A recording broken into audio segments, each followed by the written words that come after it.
Her own father sold her for 20 pounds of flour, some coffee, salt, and a rifle. That was her price. That was what Willa Porter was worth to the man who was supposed to protect her. She stood in the dusty street of a New Mexico town in 1876, watching her father drive away without even a goodbye. She was now property, owned by a man with cold eyes who looked at her the way you'd inspect livestock at auction. But then a stranger's voice cut through the heat. "Ma'am, has anyone bothered to ask you what you want in all of this?" Cole Everett didn't buy her. He bought her freedom. And then he said something no one had ever said to her before. "You don't owe me a single thing. You're free to go wherever you want." What happens when a woman who is valued at less than a rifle discovers what it feels like to be truly seen? Stay with me to the very end, because this story will change how you think about love, freedom, and what it really means to give someone their life back. The lesson. Your worth is never determined by those who fail to see it. The right person won't try to own you. They'll set you free and let you choose to stay. This story proves that the darkest moments can lead to the greatest love, when someone sees your value and gives you the freedom to discover it yourself. If this story moved you, drop a comment and tell me, what does true freedom mean to you? Hit like. Share this with someone who needs to believe in second chances, and subscribe so you never miss another story about love that changes everything. The old wagon groaned to a halt right in front of the trading post, and Willa Porter knew deep in her bones that her father had finally cooked up a way to get rid of her for good. He could do it now without a single shred of guilt bothering what little conscience he had left. She just sat there in the back, her hands folded primly in her lap. Her brown dress was caked with dust from 3 long days crossing the New Mexico territory. Through a gap in the canvas cover, she watched her father jump down. He marched toward that wooden building like a man with a singular purpose. It was May of 1876, and the sun was beating down on Placidas. The heat was so fierce it made the air itself seem to shimmer and dance just above the hard-packed dirt. Willa was 20 years old, and in those 20 years, she had come to understand a hard truth about Thomas Porter. He was a man who measured everyone and everything in dollars and cents. She just never truly believed he would sink low enough to actually sell his own flesh and blood. The door to the trading post creaked open, and her father walked out with another man. This fellow was tall and leathery, with a thick beard that tumbled halfway down his chest. His eyes sized her up, the exact same way a man might inspect a horse he was thinking of buying at auction. Willa's stomach twisted into a knot, but she kept her face as smooth and blank as a stone. She had learned a long time ago that you never showed fear to men of his kind. "She healthy?" the bearded man asked. Her father just nodded his head, all eager. "Strong as an ox, my Willa. She can cook, clean, and sew. She will make a fine wife for any man willing to have her. Wife." That word just hung there in the hot, still air like a hangman's noose. Willa felt a scream building in her throat. She wanted to yell that nobody had asked her opinion, that she was a person with her own thoughts and feelings and dreams. But she knew it would be a waste of breath. Women didn't get much of a say in these things, especially not when their fathers were desperate men, drowning in gambling debts with a powerful thirst for whiskey. The bearded man stepped closer to the wagon, and Willa made herself look him square in the eye. She refused to cower. Whatever happened next, she would meet it with her head held high. "What's your name, girl?" he asked, his voice sounding like grinding rocks. "Willa Porter, sir." He just grunted, then looked back at her father. "I will give you 3 months' worth of supplies. 20 pounds of flour, salt, coffee, sugar, and bacon. On top of that, 1 Winchester rifle and a box of ammunition." Her father's face lit up like it was Christmas morning.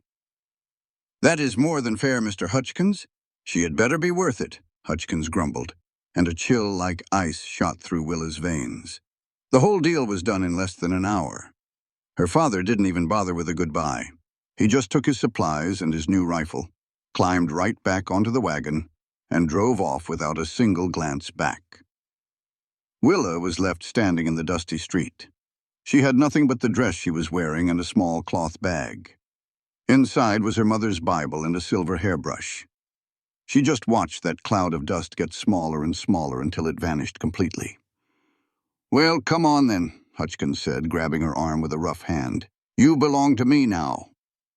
Willa stumbled along behind him, her mind racing a mile a minute. She had to figure a way out of this mess. She had to think of something, anything. But what on earth could she do? She didn't have a penny to her name, no family that gave a hoot about her, and not a single place to go in this unforgiving land. Hutchkins pulled her down the main street of Placidus. They passed the saloon where the sound of a tinny piano drifted out into the afternoon heat. They went by the general store and the blacksmith shop. He was heading toward a little house on the edge of town, one that looked like it had seen far better days. They were about halfway there when a voice called out from behind them, "Hutchkins, hold on a minute." Both Willa and Hutchkins turned around. They saw a man walking toward them, coming from the direction of the livery stable. He was younger than Hutchkins by a good 20 years, probably in his mid-20s.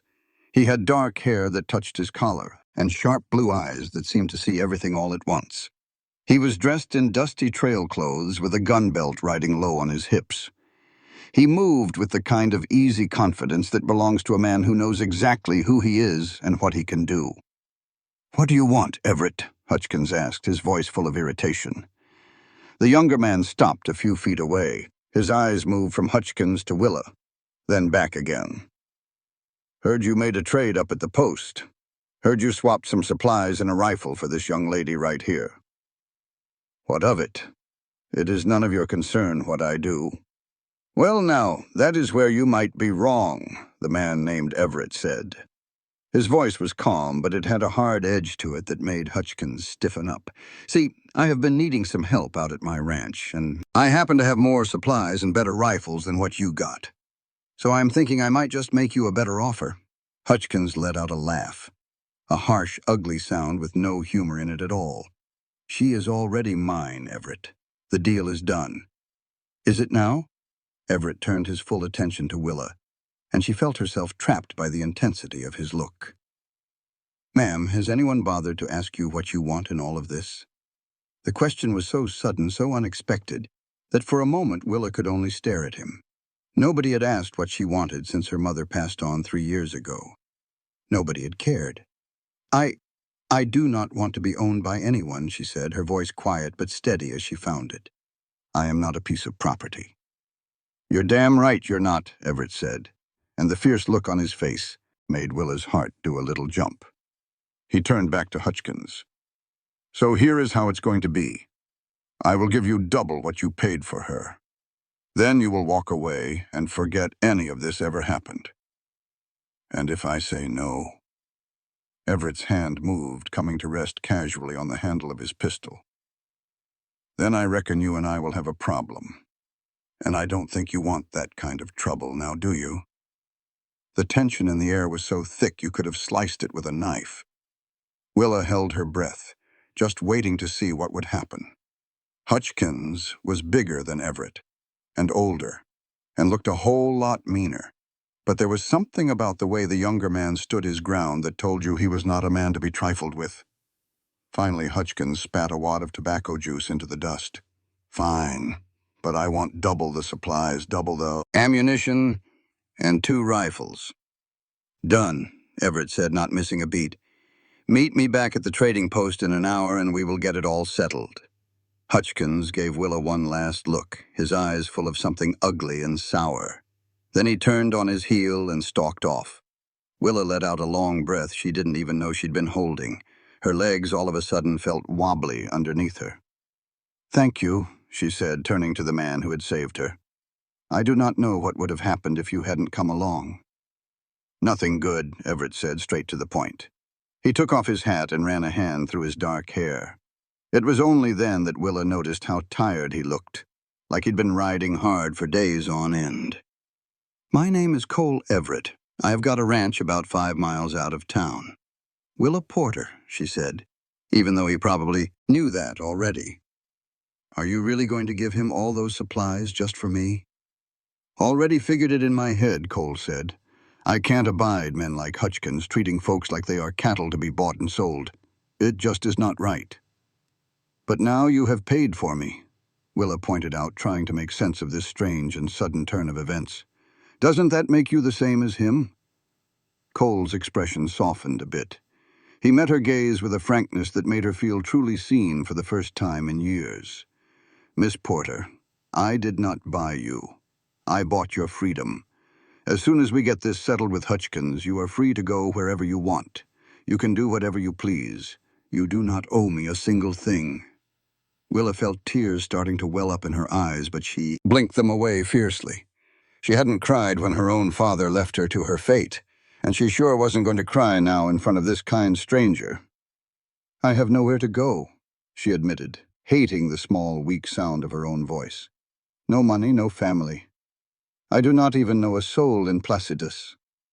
Cole thought on that for a moment, his blue eyes looking thoughtful. Well, like I mentioned, I do need some help out at the ranch. If you are willing to work, I can offer you a job. You will get fair wages, your own room, and 3 square meals a day. There are no strings attached. You can leave whenever you decide you want to. Why would you do all this for me? Willa asked. She searched his face, looking for any sign of a trick, some secret reason. You do not even know who I am. Because it is the right thing to do, Cole said, plain and simple. And because I know what it feels like to be trapped with no way out. Nobody should ever have to feel that way. Willa could tell there was a story behind those words. She could see something in the shadows of his eyes that spoke of old pains, but she didn't push him for it. Instead, she just gave a slow nod. All right, then. I accept your offer, Mr. Everett, and thank you. Just Cole, he said, putting his hat back on his head. Come on, let us go get this business with Hutchkins taken care of. Then I will take you on out to the ranch. I should warn you, though, it is not anything fancy. It is just me and a couple of ranch hands, and the place could surely use a woman's touch. They started walking back toward the trading post together. Willa found herself sneaking glances at Cole from the corner of her eye. He was handsome, in a rugged, sun-weathered sort of way. He had strong features and calloused hands that were a testament to hard work. But more than that, there was a kindness about him that she never would have expected to find. It was a decency that seemed like a rare thing in this harsh, unforgiving land. The deal with Hutchkins went off without a hitch, though the older man glared at Willa the whole time, like she had personally done him a great wrong. Cole paid him exactly what he promised, without a word of complaint. Then Hutchkins stomped off into the saloon, probably to drink away his bad temper. Cole made arrangements to have the supplies sent out to his ranch the next day. After that, he led Willa to where his horse was tied up outside the livery stable. You know how to ride a horse? He asked, and Willa nodded. My mother taught me when I was just a girl. Good. This here is Shadow, Cole said, giving the black horse's neck a good pat. He is a gentle soul, don't you worry. I will ride right behind you just to make sure you stay put. His hands were strong and steady as he helped her onto the saddle, and then he swung up right behind her. Willa went stiff as a board, not being used to a man that close, but Cole seemed to get the message. He kept a proper distance, his arms only reaching around her to hold the reins. They rode out of the little town just as the sun started to dip low, painting the whole sky with streaks of orange and pink. The land stretching out around them was beautiful in its own rugged way, full of rolling hills, scrubby mesquite, and mountains so far off they looked like they were propping up the clouds. Willa had lived nearly her whole life in towns and cities, and all this wide-open country was both a little scary and mighty thrilling. It sure is beautiful, she said, her voice barely a whisper. She felt Cole smile more than she saw it. It has a way of growing on you, he said. When I first got out here 3 years ago, I thought it was the loneliest stretch of dirt God ever made. But now I could not imagine living anywhere else.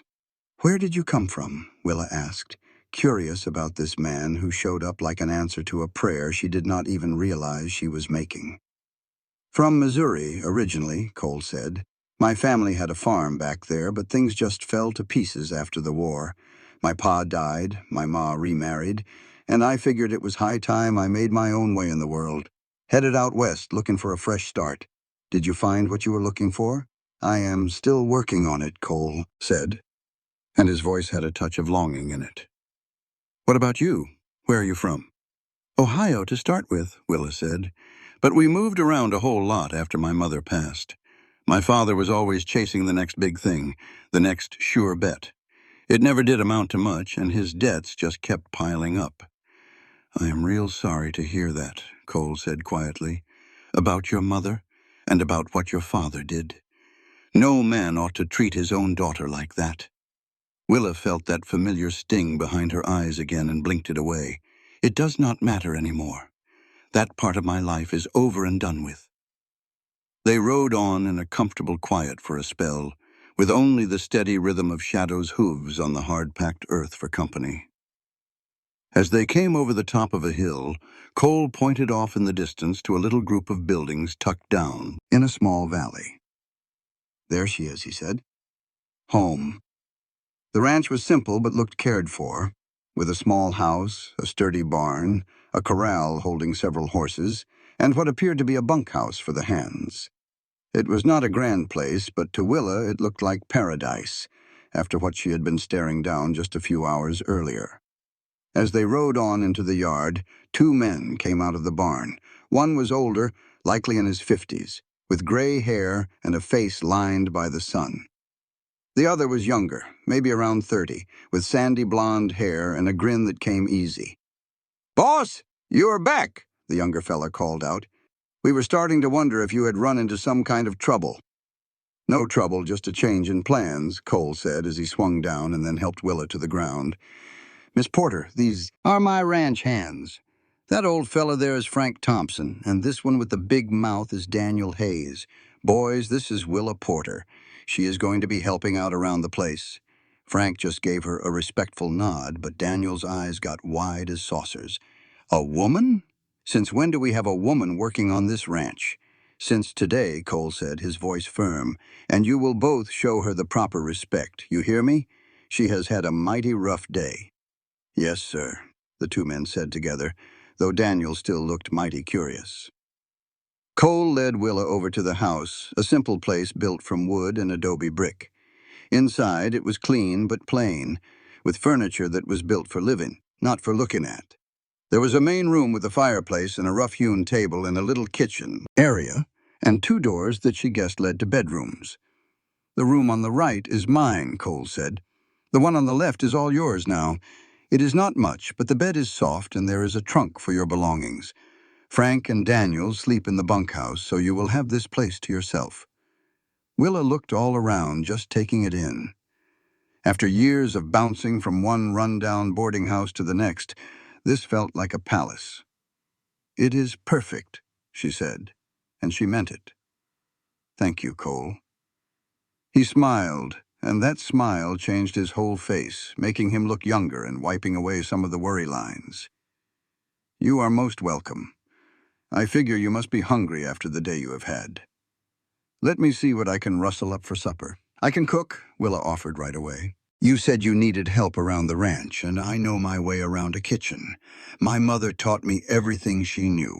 Cole looked like he was about to argue for a second, but then he gave a nod.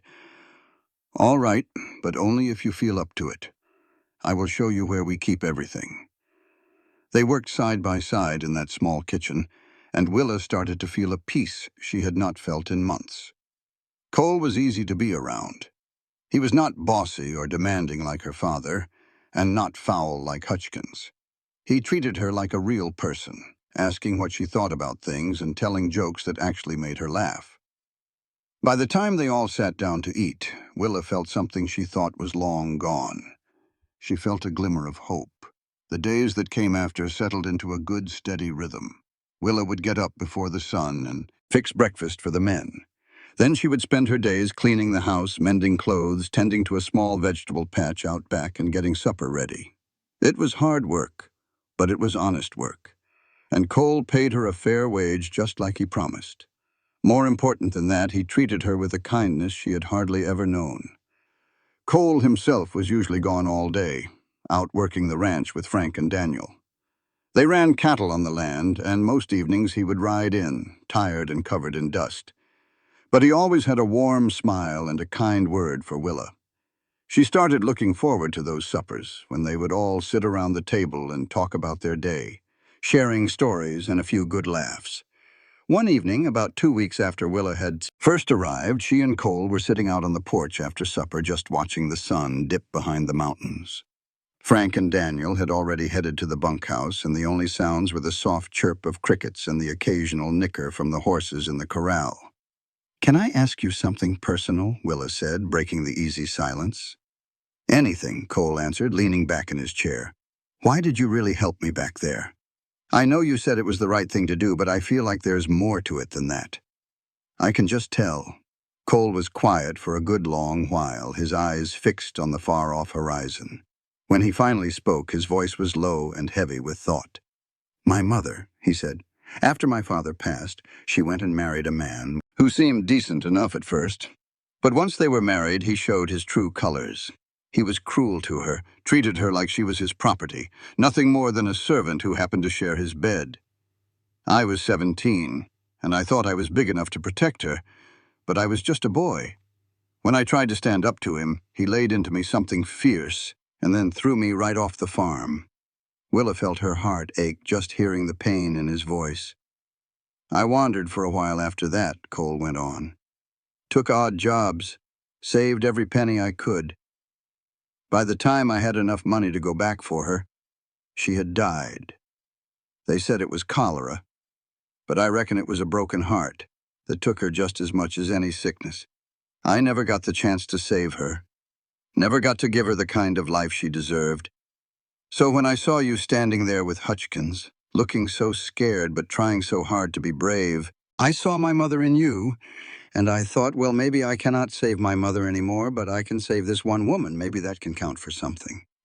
Without even thinking, Willa reached out and put her hand over his, where it was resting on the arm of the chair. "I am so sorry about your mother, Cole. But what you did for me, it means everything. You gave me my life back." Cole turned his hand over and laced his fingers through hers. "You have done more to fix this place up in 2 weeks than I did in 3 years," he said with a soft smile. "You are the one who made it feel like a home." They sat just like that as the first stars started to pop out in the dark sky, their hands clasped together, neither one of them wanting the moment to end. Willa felt something fluttering inside her chest, something warm and scary and wonderful, all at the same time. She had not dared to even think about falling for a man, had not allowed herself to hope for anything more than just getting by. But sitting there next to Cole, feeling the warmth of his hand in hers and seeing the kindness in his eyes, she could not help but wonder if maybe, just maybe, she was allowed to want something more. The weeks that followed brought big changes to the ranch, and even bigger changes to Willa's heart. She found herself thinking about Cole all the time, noticing the little crinkles around his eyes when he laughed, the pure strength in his arms when he heaved heavy saddles, the gentleness in his voice when he spoke to the horses. She told herself she was being a fool, that a good man like Cole would never be interested in a woman like her, but she just could not stop her feelings from taking root and growing. What she did not know was that Cole was fighting the very same battle inside himself. He never figured on falling for Willa. He had only meant to help her out of a bad spot. But something about her had gotten right under his skin from that very first day. He admired her quiet strength, the way she never once complained about the hard work, her sharp wit and her ready smile. He loved the way she would hum to herself while she was cooking, and how she always made sure to save the last cup of morning coffee for him. He was falling hard for her, and it scared him half to death. One afternoon in late June, a thunderstorm came rolling in across the plains without much warning. Willa was out in the garden when the first drops of rain started to fall, big and heavy and cold. Willa snatched up her basket of vegetables and made a dash for the house. But the heavens opened up before she could even touch the door, soaking her clean through in a heartbeat. She tumbled inside, a laugh escaping her lips, with her hair stuck to her face and her dress clinging to her like a second skin. Cole was already in, having ducked in to get out of the storm, and he turned as she came in. The laughter caught in Willa's throat when she saw the look on his face, his blue eyes turning a darker shade that made her forget to breathe. "You are soaked to the bone," he said, his voice a low rumble. "The storm blew in so quick," Willa said, suddenly feeling how improper she must look. "I ought to go change." "Willa, you wait," Cole said, taking one step closer. "There is something I have got to tell you, and if I do not say it right now, I am liable to lose my nerve." Willa set her basket down with trembling hands, her heart hammering against her ribs. "What is it?" Cole walked across the room until he was standing right in front of her, so near she could feel the warmth coming off of him. "These last few weeks with you have been the best of my life," he said.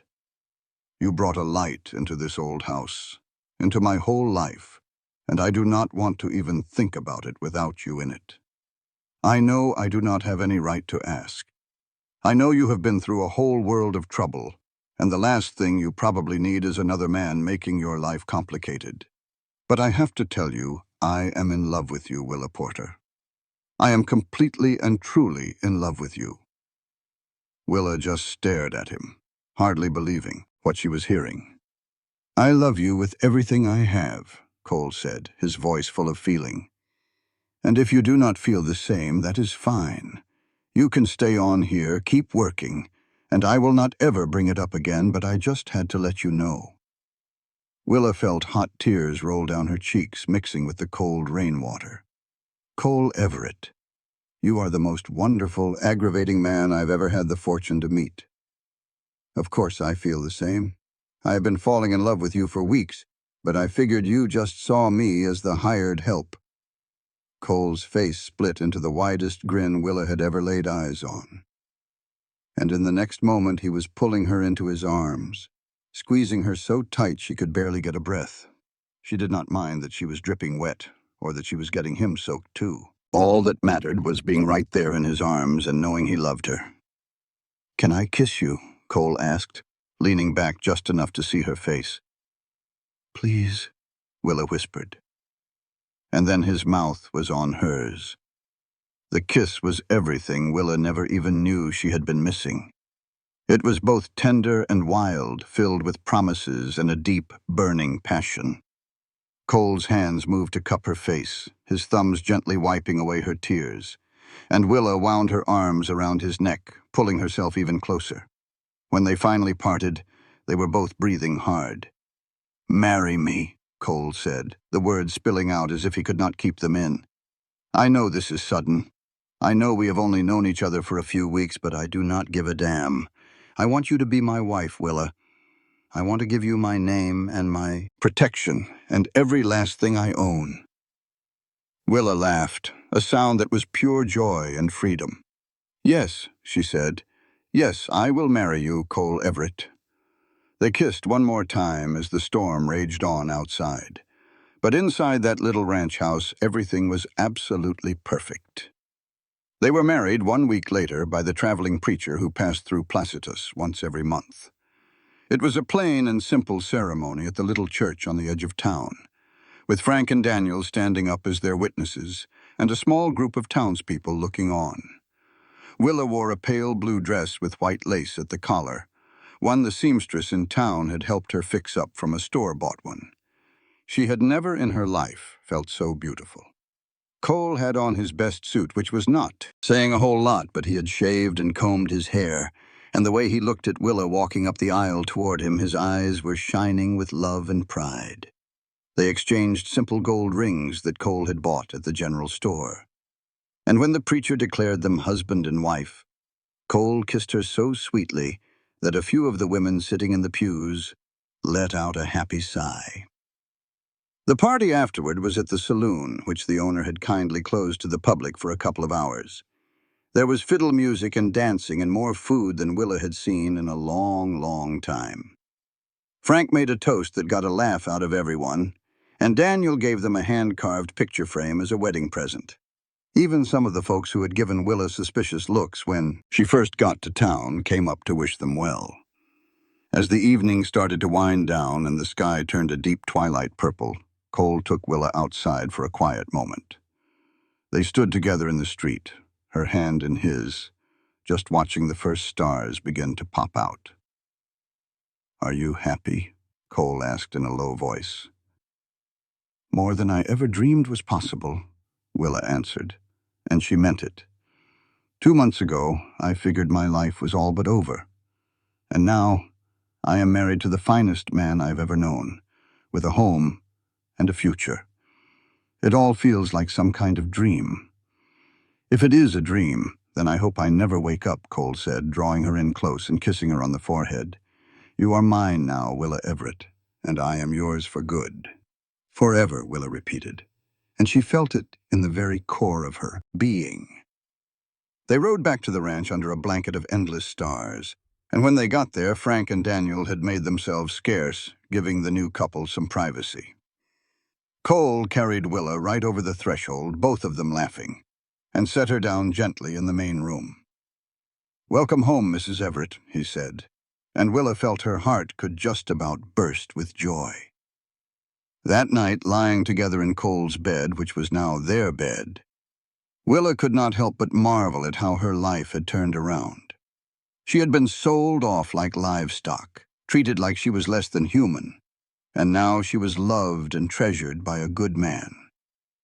She drew little patterns on Cole's chest, feeling the steady, strong beat of his heart under her fingers.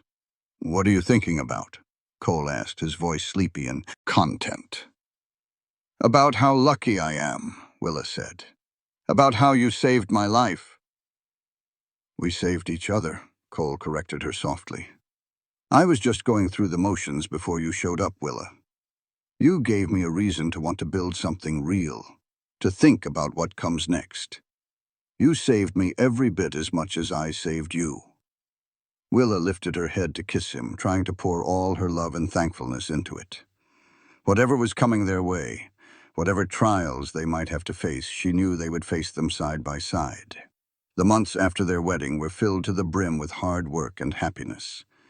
Willa put all her energy into making the ranch house a real home, sewing curtains for the windows, planting flowers by the porch, and cooking meals that made even the tight-lipped Frank sing her praises.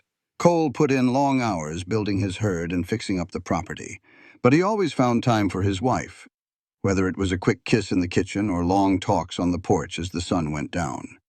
By August, the ranch was doing well. They had brought in more cattle and hired on another hand a young fellow named Peter, who was not even 19 but was eager to work. The summer heat was fierce, but the cattle were healthy, and the grass, while thin, was enough to keep them fed. Cole was hoping to buy up some more land before winter set in, to grow their operation and make their future secure. It was on a trip into Placitus for supplies in September that Willa first heard the news.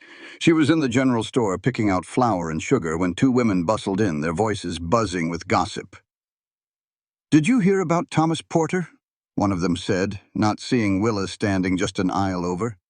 "They say he was found dead outside a saloon in Santa Fe, killed in a card game fight." Willa felt her legs turn to water and had to grab the counter to keep from falling. Her father was dead. The man who sold her, the man who left her behind, was gone from the earth. Cole was suddenly at her side, his hand steady on her elbow. "What is the matter? You look like you have seen a ghost." "My father," she said in a whisper. "He is dead, killed in Santa Fe." Cole's face hardened, but he kept his voice soft. "Do you want to go? We can have the body brought back. Give him a proper burial." Willa just shook her head. "No. He stopped being my father the day he traded me for cash. I do not owe him a thing, not even my tears." "Are you certain?" Cole asked, looking deep into her eyes. "I am certain," Willa said, her voice firm. "My life is here with you now. The past is dead and gone, and I aim to leave it that way." Cole nodded, accepting her wishes, and they got the rest of their supplies without another word. But that night, as they lay in bed, Willa cried for reasons she could not quite put a name to. Cole just held her, saying nothing, simply being there for her. and after a while she cried herself to sleep in his arms. When she woke in the morning, she felt lighter, like a heavy burden she did not even know she was carrying had finally been set down. Her father was gone, and with him, the very last string connecting her to her old life. She was Willa Everett now, a good man's wife, and the one in charge of her own fate. October brought a chill to the air and the rush to get ready for winter. Cole and the ranch hands worked from sunrise to sunset, rounding up the cattle and making sure the barn was full of hay. Willa spent her days canning vegetables from her garden, mending clothes and blankets, and seeing to it that there was a good supply of firewood stacked by the hearth. One evening, while she was fixing supper, a sudden wave of dizziness came over her. She held onto the edge of the table, taking a few deep breaths until the feeling went away. It had been happening more and more over the last week, along with a strange queasiness that rolled in with the mornings. At first, she figured it was just something she ate. But as she tallied the weeks since her last monthly visitor, the truth hit her like a summer storm. She was pregnant. She was going to have a baby. Willa sank into a nearby chair, her hands instinctively going to her stomach, still as flat as a griddle. A baby. It would be Cole's baby. Their baby. A whole mess of feelings washed over her, joy and fear, excitement and worry, all tangled up together. They had only been married for a handful of months. Was this happening too fast? Would Cole be pleased? But even as the question spun around in her head, Willa already knew the answer. Cole would be over the moon. He would be the finest father any child could ever hope for. She decided to tell him that night, right after supper. Frank and Daniel had already headed back to the bunkhouse, leaving her and Cole to wash up the dishes, a comfortable rhythm they had settled into. Willa dried a plate, took a long, slow breath, and finally said, "Cole, I've got something to tell you." He turned toward her with soap bubbles still clinging to his hands, a curious look on his face. "What is it, darling?" "I'm pregnant," Willa said, watching his expression like a hawk. "We're going to have a baby." For a long second, Cole just stared at her, and a little knot of worry tightened in Willa's stomach. Then his face split into the biggest grin she had ever seen in her life, and he let out a whoop of pure joy that could have likely been heard clear to town. He scooped her up and spun her around the kitchen, the both of them laughing like fools. "A baby," he said in pure wonder, setting her down as gently as a feather. "We're going to have a baby." "Willa, this is the best news, the absolute best news a man could get. Are you happy?" he asked, needing to hear her say the words. "Happy doesn't even come close to covering it," Cole said, framing her face with his hands. "You've given me everything, Willa. A home, a reason to get up in the morning, love, and now a child. I reckon I'm the luckiest man alive." They just held each other right there in the kitchen, swaying softly, and Willa felt a deep sense of peace settle over her. This was her life now. This was her family, and it was so much more than she had ever dared to dream of. The pregnancy, however, was not an easy ride. Willa was hit with a terrible sickness in those first few months. She could barely keep any food down, and Cole worried over her constantly, insisting she rest while he tried his own hand at cooking with truly awful results. Frank eventually took over the kitchen, grumbling good-naturedly that he never signed on to be a ranch cook, but he managed to put together some surprisingly good meals. By December, the sickness had finally let up, and Willa's belly began to show. Cole was ridiculously excited about the baby, always talking to her stomach and making all sorts of plans for the future. He started working on a cradle in the evenings, carving it carefully from cottonwood by the soft glow of the lamplight. Willa would sit close by, sewing tiny little clothes and just watching him work, her heart feeling so full of love, she thought it might just burst right out of her chest. Winter laid its cold hand over New Mexico, bringing sharp winds and the occasional blanket of snow. The ranch hands did their best to keep the cattle safe, but they still lost a few head to the bitter weather. It was a hard time, but they had prepared for it well, and they had enough supplies to see them all the way through to spring. On Christmas Eve, Willa and Cole bundled up warm and walked outside to look at the stars, a little habit they had picked up on clear nights.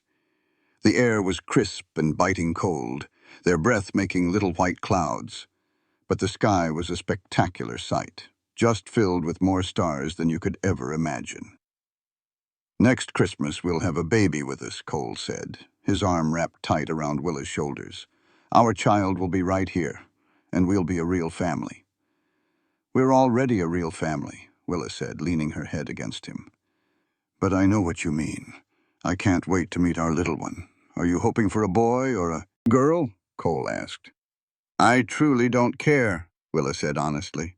"As long as the baby is healthy, I'll be as happy as can be. What about you?" "Same here," Cole said.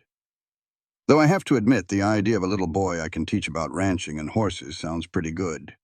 But then, a little girl with your eyes and your spirit would be just about perfect too." They stood out there until the cold finally chased them back inside, where they sat by the fire, drinking hot cider and talking about all their hopes and dreams for the future. The new year of 1877 brought more snow and cold, but it also brought a growing feeling of excitement. Willa's belly grew rounder, and by February she could feel the baby moving inside her, little flutters and kicks that made her laugh with pure delight. Cole insisted on feeling every single kick, pressing his hand to her stomach with a look of pure wonder on his face. "Strong little fella," he would say with pride. "That's my child in there." "All right." In March, as the weather started to warm up and the snows began to melt, Cole decided it was time to send for a midwife from Santa Fe. The midwife, a capable woman by the name of Mrs. Rodriguez, arrived in early April. She declared that Willa was perfectly healthy and the baby would likely make its appearance in late April or early May. "This your first one?" Mrs. Rodriguez asked, and Willa nodded. "Don't you worry now, child. You're young and you're strong. You'll do just fine." Still, as her time drew near, Willa found herself getting more and more nervous. She had heard stories about women who died during childbirth and of babies born too early or just too weak to make it. What if something went terribly wrong? What if she lost the baby? Or even worse, what if Cole lost both of them? Cole seemed to pick up on her fear, and one evening he sat her down and took both of her hands in his. "Now you listen to me," he said, his voice serious. "I know you're scared. I'm scared too. But you are the strongest woman I have ever known, Willa. You have survived things that would have broken most people into 1,000 pieces. You're going to get through this, and our baby is going to be perfect. And we are going to have a wonderful life together. Do you hear me?" Willa nodded, tears streaming down her face. "I love you so much, Cole Everett." "I love you too," he said, pulling her into his arms. "More than anything in this whole wide world, though." Baby arrived on a warm afternoon in late April, a full 2 weeks ahead of schedule. Willa had been outside hanging laundry when the first pain hit her, sharp and demanding. She barely made it back inside the house before her water broke. And after that, everything happened mighty fast. Mrs. Rodriguez was there, having stayed on at the ranch for the past week, and she took charge right away. Cole was sent out to the main room where he paced back and forth like a caged wolf, listening to Willa's cries with his heart stuck in his throat. Frank and Daniel had made themselves scarce, riding out to check on the far pastures, but Cole couldn't leave. He had to be there, even if he couldn't be in the room with her. The labor went on for 6 hours, which Mrs. Rodriguez said was actually pretty quick for a first baby. But to Cole, listening to the woman he loved in so much pain, it felt like a lifetime. He prayed more in those 6 hours than he had in his entire life, trying to make deals with God, promising anything and everything if he would just let Willa and the baby be all right. Finally, just as the sun was starting to dip below the horizon, he heard it. The thin, angry cry of a newborn baby. Cole's knees almost buckled from sheer relief. A moment later, Mrs. Rodriguez opened the bedroom door, a wide smile on her face. "You have a son," she announced, "a healthy baby boy. And your wife is worn out, but she's doing well. You can come in now." Cole didn't even remember walking across the room. One second he was standing in the doorway, and the next he was kneeling by the bed where Willa lay, looking pale and exhausted, but smiling beautifully. In her arms was a tiny little bundle wrapped in a blanket. And when Cole looked down, he saw the most wonderful sight he had ever laid eyes on. His son, red-faced and squalling, with a shock of dark hair and tiny little fists waving in the air. "Cole, meet your son," Willa said softly, her voice filled with love. "We have a son."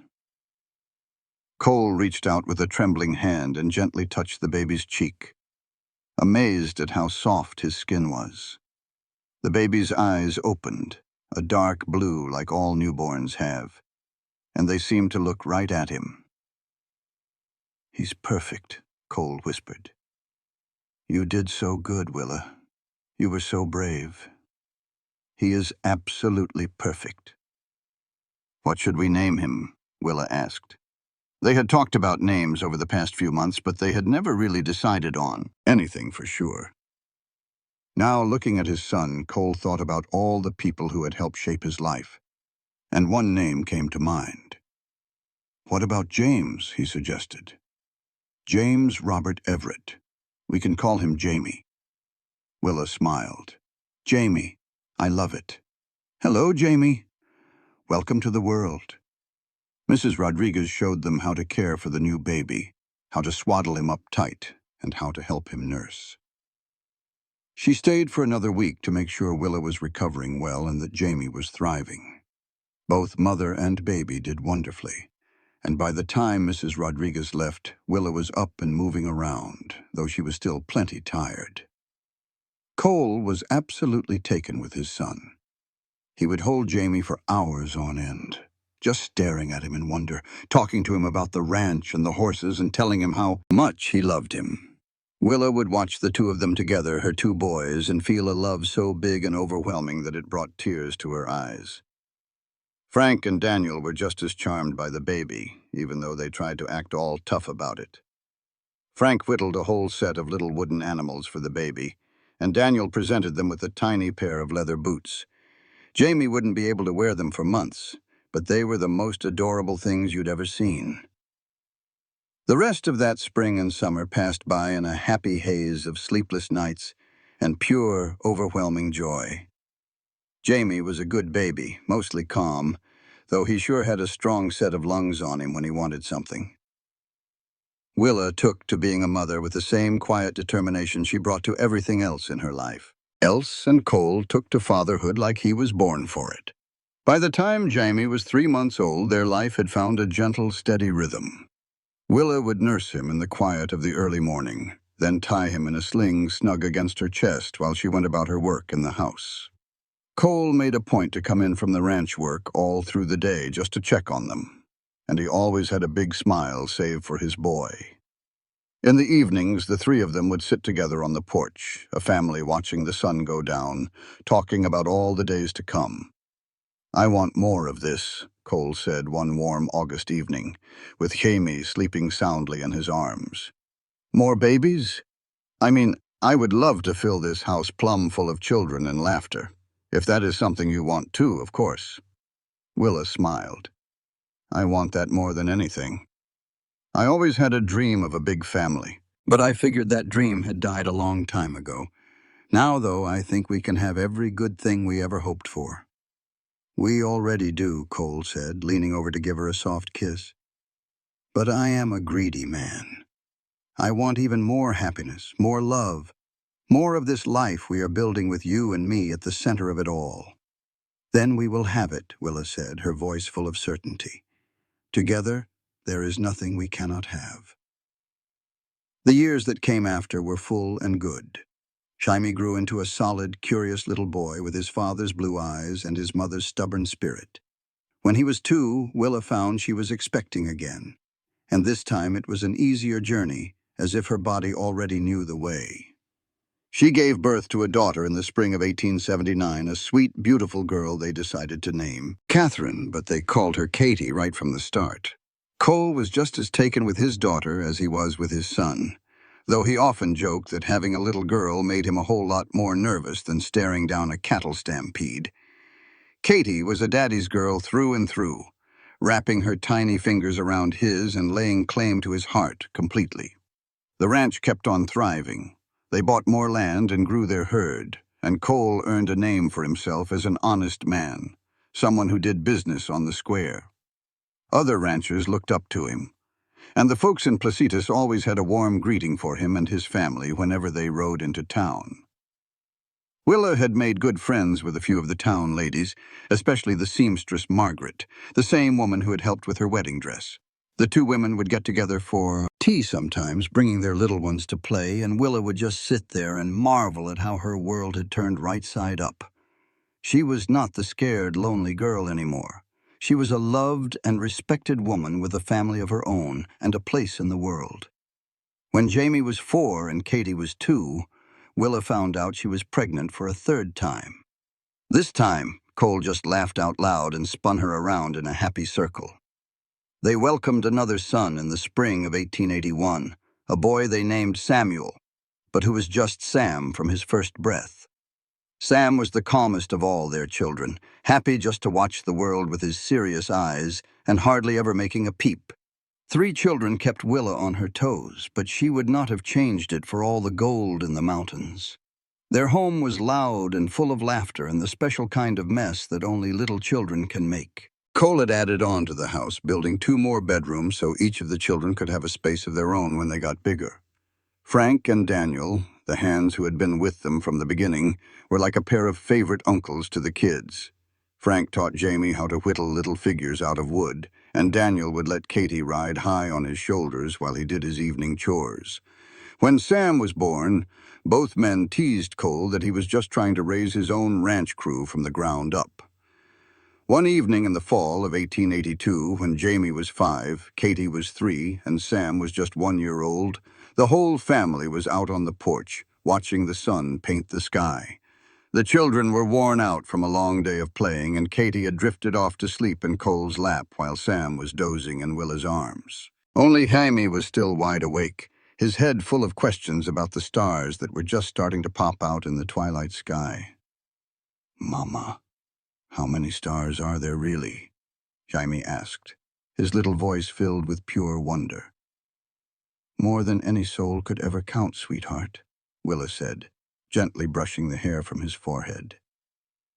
"Papa, are we going to live here forever?" Jaime asked, shifting his gaze to Cole. "For as long as you want to, son," Cole told him. "This is our home. This is our land. One day it will be yours, and your brothers and your sisters.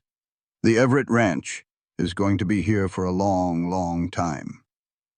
"I like that," Jaime said, snuggling up closer to his father. "I want to be a rancher just like you when I get big."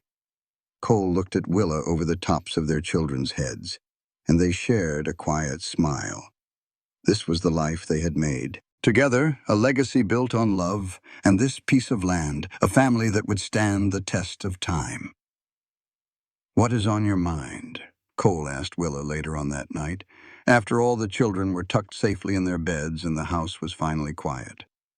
"I was just thinking about how far we have come," Willa said, settling into the comfort of his arms. 7 years ago, I was traded like property for some supplies and a rifle, made to feel like I was worth less than nothing. And now just look at us. We have this beautiful family, this good, full life. There are still times I have to pinch myself to believe it is real." "It is real," Cole said, kissing the top of her head. "And you were always worth everything, Willa. Your father was a blind fool who could not see the treasure he had. But I saw it. From the very first moment I saw you standing there, trying so hard to be brave, I saw exactly who you were. You were strong and beautiful and deserved a whole world more than you had ever been given. That is why I knew I had to help you. That is why I fell in love with you. You gave me my freedom," Willa said, her eyes shining with tears. "You gave me your good name and all your love and this unbelievable life. How can I ever thank you for all of that?" "You do not ever have to thank me," Cole said softly. You gave me just as much, maybe more. You gave me a reason to build something that would last, a family to love with all my heart, a home that feels full and warm and alive. We saved each other. Do you remember? We have been saving each other every single day since then. Willa turned in his arms and kissed him, pouring 7 years of love and gratitude into it. When they finally drew apart, they were both smiling. "Love you, Cole Everett," Willa said. "Forever and always," Cole whispered back. "That is a promise I aim to keep." The years kept rolling by, and they brought their share of good times and hard times. There were bitter cold winters and summers so dry the ground cracked. There were sick cattle to tend to and fences that always seemed to need mending. But through every bit of it, Cole and Willa stood side by side, their love for each other just getting deeper as the seasons changed. Jaime grew into a young man who was the spitting image of his father, with the same strong jaw and quiet way about him. He loved the ranch life and was already a big help with the herd by the time he was 10. Katie was a firecracker, a girl who loved horses more than dolls and had her father wrapped right around her little finger. Sam was the thoughtful, gentle one, with a natural touch for animals that left everyone in awe. In 1885, Willa gave birth to their 4th child, another girl they named Lily. She was so tiny and frail, born a month before her time, and for a few terrifying days, they were not sure she was going to make it. But little Lily turned out to be a fighter, and with Willa's constant care and the prayers of everyone who loved her, she pulled through. Cole always said she got that fighting spirit from her mother, and Willa could not say he was wrong. By 1887, the Everett Ranch was one of the most respected outfits in the whole territory. Cole had hired on more men and built a bigger barn and a new bunkhouse. They had become important folks in Placitas, with Cole serving on the town council and Willa helping to get a proper school started for all the local children. One day in the spring of that year, a man they did not know rode up to the ranch. He was a lawyer out of Santa Fe, and he brought news concerning Willa's father's estate. It turned out that Thomas Porter had owned a small plot of land up in Colorado, something he had won in a card game years ago and then completely forgotten. Since he was dead and had no other known heirs, the land legally belonged to Willa. "I do not want it," Willa said without a second of hesitation. "Sell it and give whatever money you get to the church in Santa Fe. I want nothing that was his." The lawyer seemed taken aback, but he just nodded. "As you wish, Mrs. Everett." After the man rode off, Cole found Willa standing out in her garden, just looking toward the mountains. He came up quiet behind her and put his arms around her waist. "Are you all right?" he asked in a low voice. "I am fine," Willa said, leaning her head back against his chest. "It just made me remember where I came from, the life I was supposed to have. If you had not been there that day, if you had not saved me, I would probably be dead by now, or wish that I was." "But I was there," Cole said, "and you are here with me, with our children. That other life, it never happened, Willa. This is your life. This is the only one that matters." "I know," Willa said, turning in his arms to face him. "And I'm grateful for every single day of it. I love you so much, Cole. Thank you for giving me the entire world." "You are my world," Cole said simply, and he kissed her right there in the garden, with the sun shining down on them and the sweet smell of flowers all around. The children grew up and the ranch kept on thriving. By the early 1890s, Jamie was helping run the place right alongside his father, and Katie had become such a good rider she could rope a steer just as well as any of the hired hands.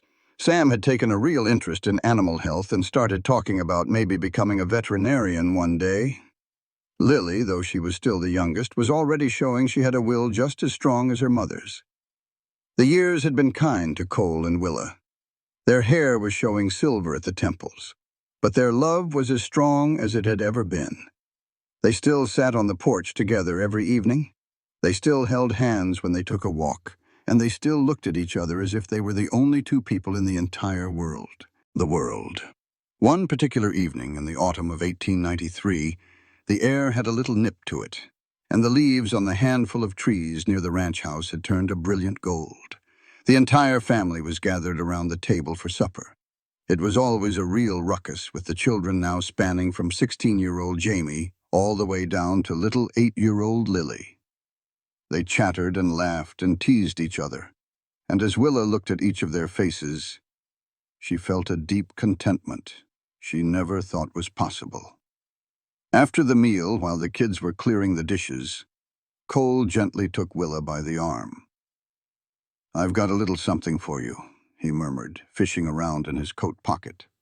He presented her with a small wooden box carved all over with beautiful swirling patterns.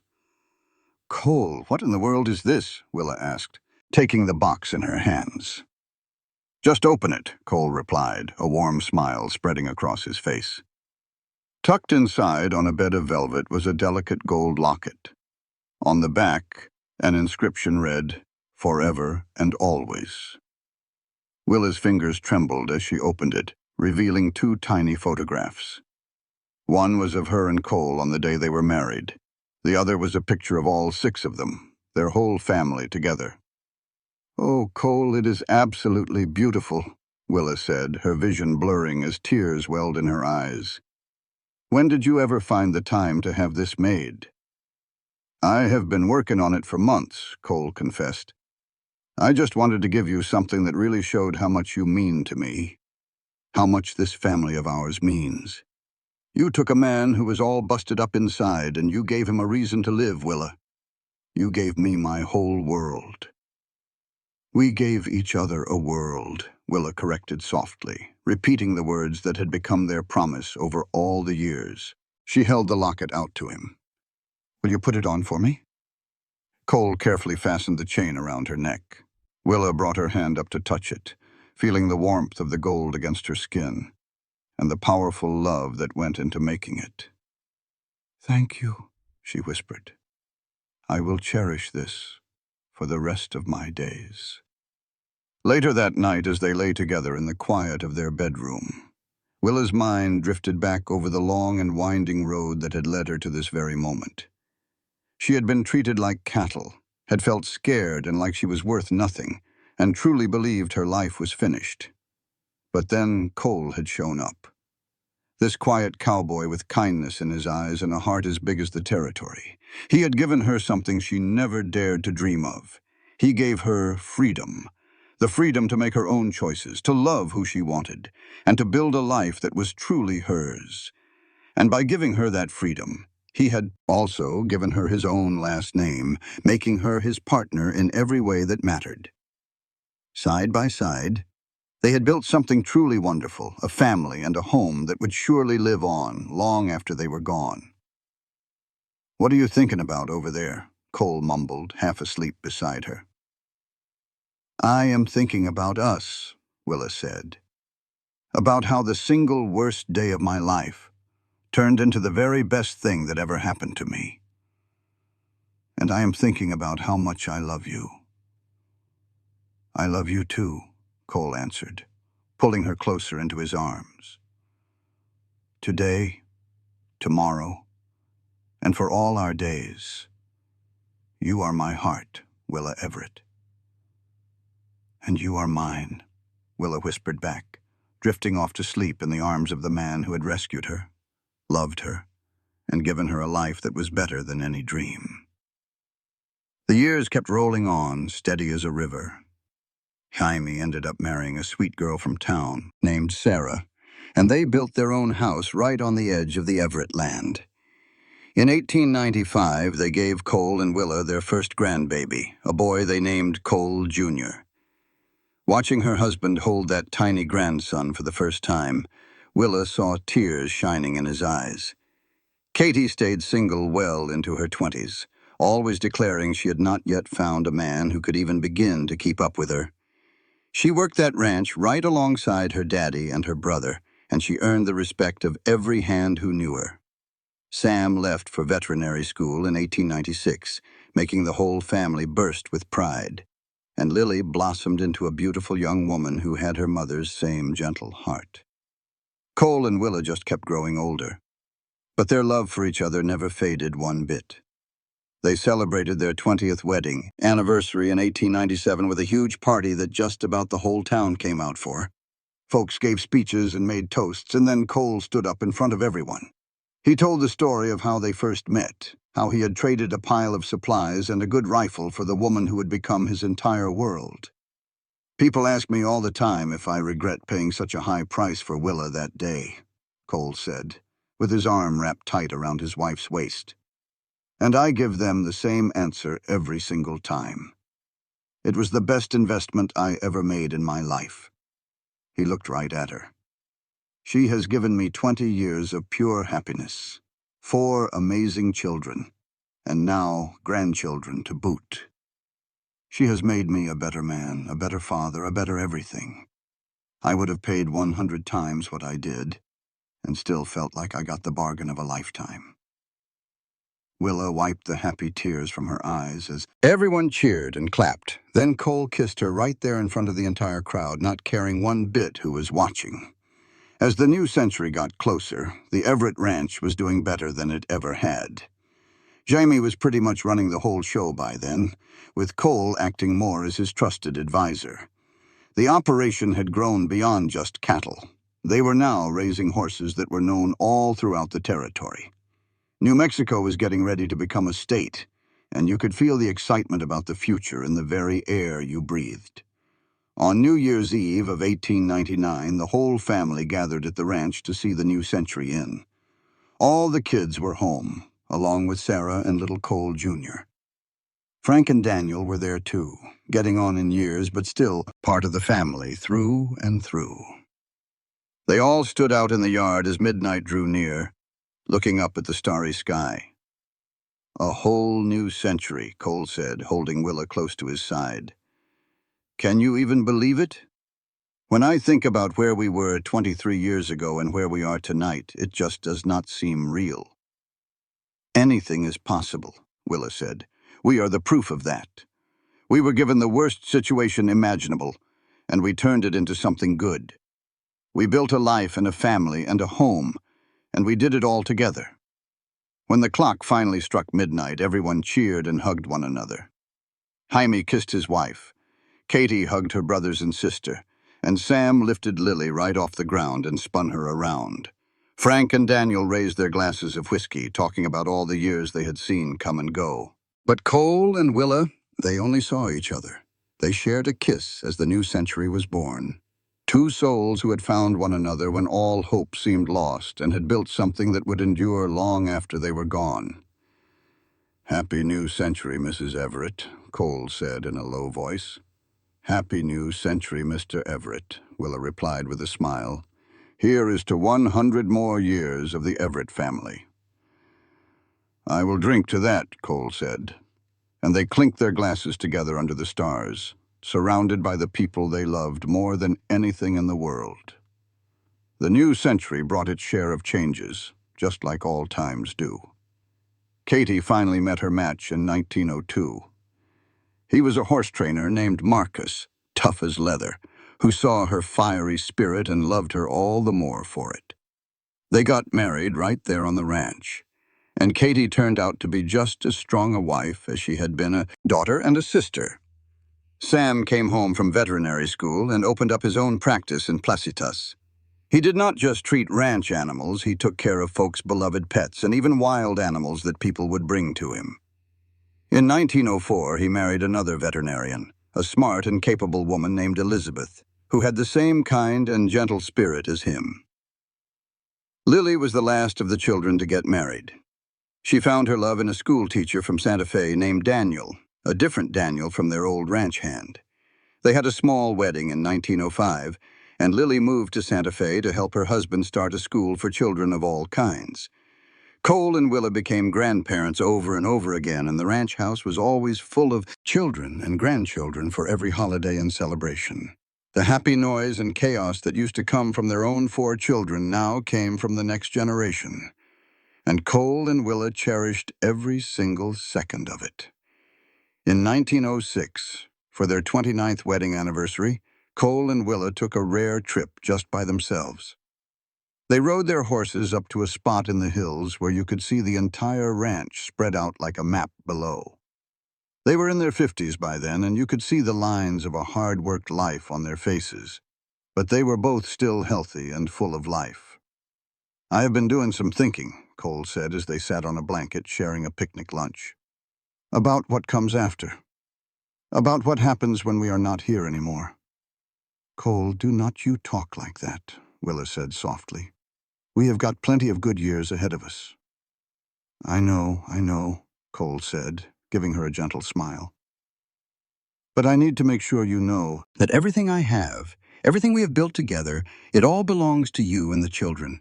The ranch is to be divided up evenly between Jamie, Katie, Sam, and Lily. They can figure out together how to run it, or they can each take their share and do what they want with it. But this land, this life we made, it is theirs now." "They already know that," Willa said. "You raised them to understand how precious this place is. They will take care of it and honor it." "There is one more thing I want to do," Cole said, reaching into his pocket again. He pulled out a folded legal paper. "I had the lawyer draw this up. It puts the ranch officially in both of our names. If anything should ever happen to me, you will have complete ownership and control of everything. No one will ever be able to take this from you." He looked her right in the eye. "You will never be powerless again, Willa. I give you my word." Willa felt the familiar sting of tears as she looked down at the paper in her hands. Even after all these years, Cole was still looking out for her, still making sure she would always be safe and sound. "You are a good man, Cole Everett," she said, her voice thick with emotion. "You are the very best man I have ever known." "I am just a man who loves his wife," Cole said simply, pulling her into a hug. "Nothing more and nothing less." They stayed there for hours, watching the sun make its slow journey across the sky, talking about their life together and all the memories they had made. It was a perfect day, just one of many they had shared, and they were both thankful for every last moment. Years kept moving forward, bringing their mix of happiness and heartbreak. Frank passed on in his sleep in 1908, and the whole family grieved for him like the uncle he had truly become. Daniel, the old ranch hand, followed him a year later. They buried both men right there on the ranch with simple headstones that spoke of their long years of service and friendship. More grandchildren were born, and the Everett family tree grew wider and stronger. Cole and Willa eventually moved into a smaller house on the property, giving the main ranch house to Jamie and his ever-growing family. But they were still a part of the daily ranch life, and still held the place of honor at the head of the family.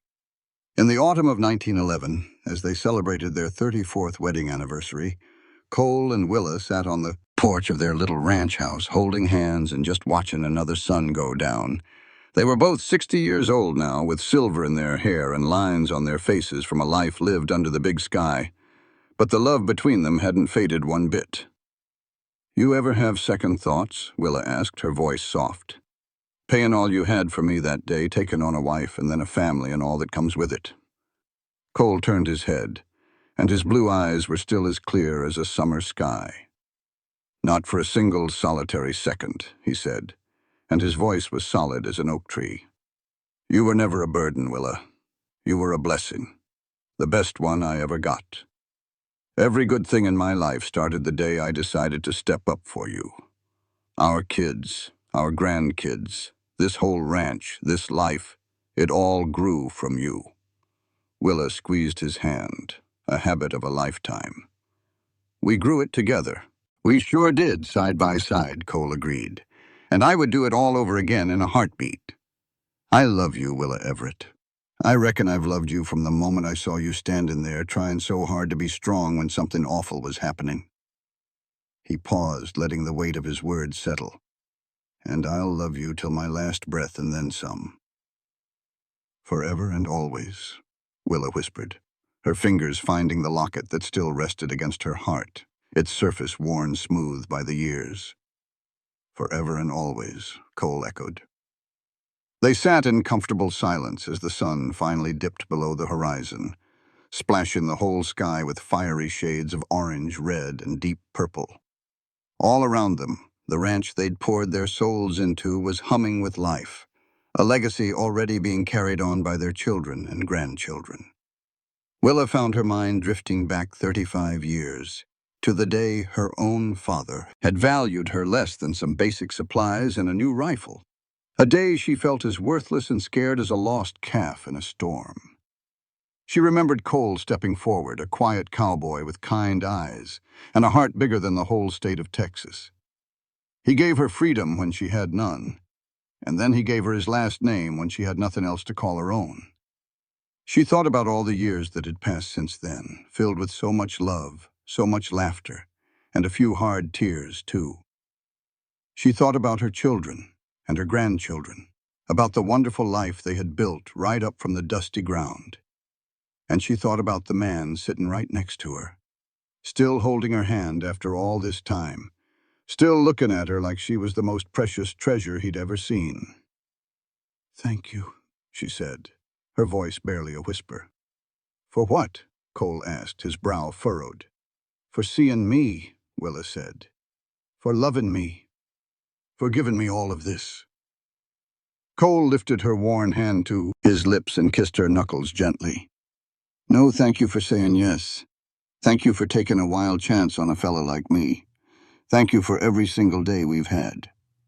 As the first stars began to pop out in the darkening sky, Cole and Willa Everett just sat there together on their porch. They were two souls who had found each other against impossible odds and managed to create something truly beautiful. Their love story would become a legend, told and retold by their family for generations. It was a story about courage and kindness, about a man who gave a woman back her freedom and offered her his name, and about the incredible life they built side by side.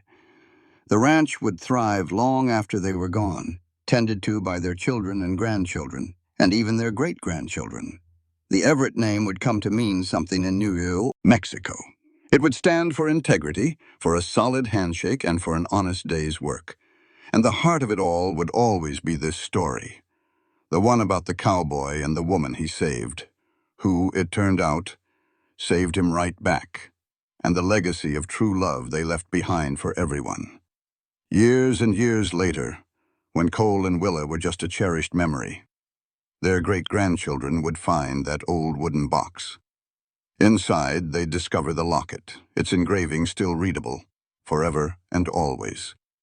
They would tell the story of how their great-grandmother had been bartered away for supplies and a firearm, and how their great-grandfather gave her a new life and his own good name.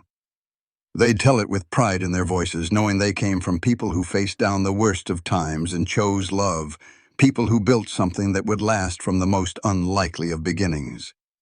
But on this particular night, in the autumn of 1911, Cole and Willa did not know about the legend their lives would become.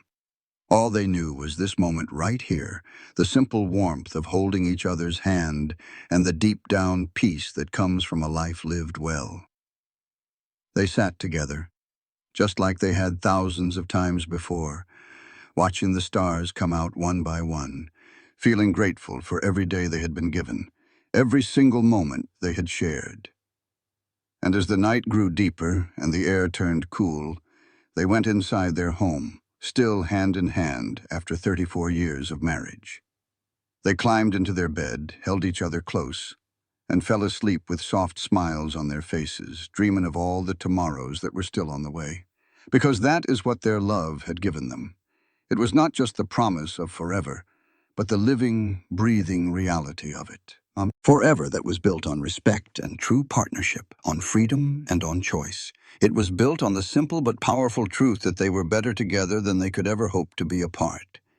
She had been treated like nothing more than property, a thing to be traded away. But that cowboy had given her back her freedom and offered his own last name, and with those two gifts they wrote a love story for the ages. It was a story that proved that even when things are at their hardest, even when the world seems like a cruel and unforgiving place, love could still win the day. Hope could still find a way to shine through, and two people could still find each other and build something beautiful that would last forever and always. This content was carefully researched, developed, and manually edited by our team to deliver meaningful stories with valuable life lessons. Every narrative is crafted to entertain, inspire, and empower our audience. We believe that great stories can change lives, and we are committed to bringing you content that matters. Thank you for being part of our community.